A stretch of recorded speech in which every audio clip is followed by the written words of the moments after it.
Using natural gifts and only seeking to please, one creature serves above any other, seeking to find what is asked. That's the canine. A canine can do so many amazing things, from locating people to being there for people in crisis to sniffing out different things that it needs to find. My name's Ricky Waters, and for 13 years I served on the Paulding County Sheriff's Office Canine Unit. For 6 of those years, I had the distinct privilege of getting to supervise that unit. I learned many things through many classes and many training experiences that I got to learn that I'd like to share some with you guys today. I'm going to speak with you guys about how to train these magnificent animals, the history of how we began to use canines, and we're even going to talk about what they can, all the different things that they can do. By the end, I hope you have a better understanding of the ability of the canines. And as I said with the history, it's important to know the history of what you're using before you actually use it. So, according to huntered.com, about 20,000 years ago, people started using canines to hunt and gather for food. So it's a very interesting thing because they use their nose. Dad, what do you think that the first animal that was actually used to domesticate was? Maybe a sheep or a cow? I would think it would be the dog. The dog. That's a very good answer, and according to Hunter Ed, that is what it is. So, and then around 600 BC, the Egyptians, Greeks, and Romans began to use dogs in war. That's according to the Hawaii Army Institute.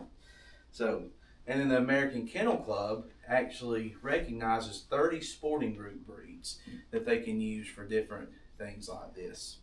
So now that we've looked at a little bit of the history, how we started using dogs and different things, we can look at how we actually utilize them.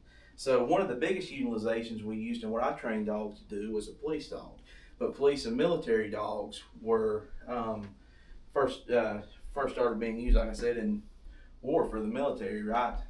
Hundreds of years before modern times. And then we started using them in more modern times to find anything from bombs to people that need to be found. There's a huge utilization that we can use in the police and military realm. We also use service dogs. Service dogs are extremely important for people that might be visually impaired. They could be having times of mental crisis, and all of these things are very important for those people that need dogs for that.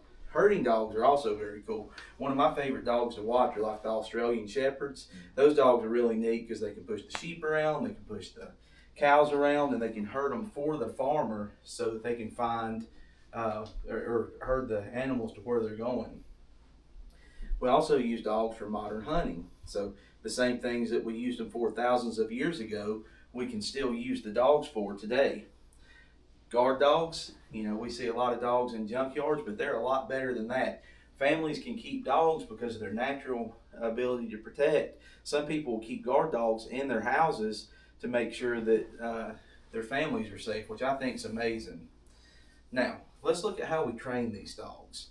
So, Mom, would you like to go to work for a boss that's mean to you every day? No. Of course not. Neither would I. And if we're not good to these dogs, you see, these dogs only want to work for our love and affection. So, Amy, my beautiful wife, what's one thing out of any other thing that you would like to have right now, do you think? Maybe that winning $1.8 billion lottery ticket coming up? I would. Our dogs are funny because they actually get trained to only want our love and affection. And then they have this nasty, stinky chew toy. So this thing is so gross to me, but the dogs love it. So what I want you to do, each of you think about something that you would like to have out of any other thing right now.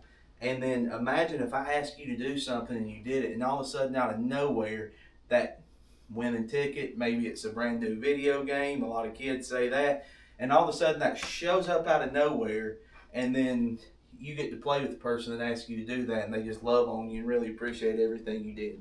That's the same way we train dogs, through what's called positive reinforcement. Because if you're not keeping it positive and you're not keeping a high voice inflection, the dogs aren't going to enjoy what they're doing. So they're not going to want to work for you, and they're going to eventually turn on you, just like people at work would.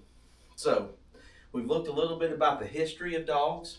We've looked at the different utilization of dogs that we can use them for, and we've looked at how we train the dogs to do that. Now that we've looked at those things, I hope it's giving you a better understanding of the broad use of canines. Okay, so regardless of if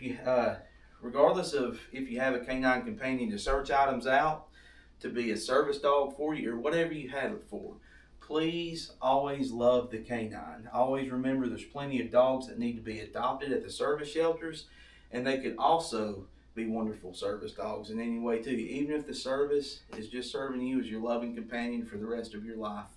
Thank you, and I hope you enjoyed my speech.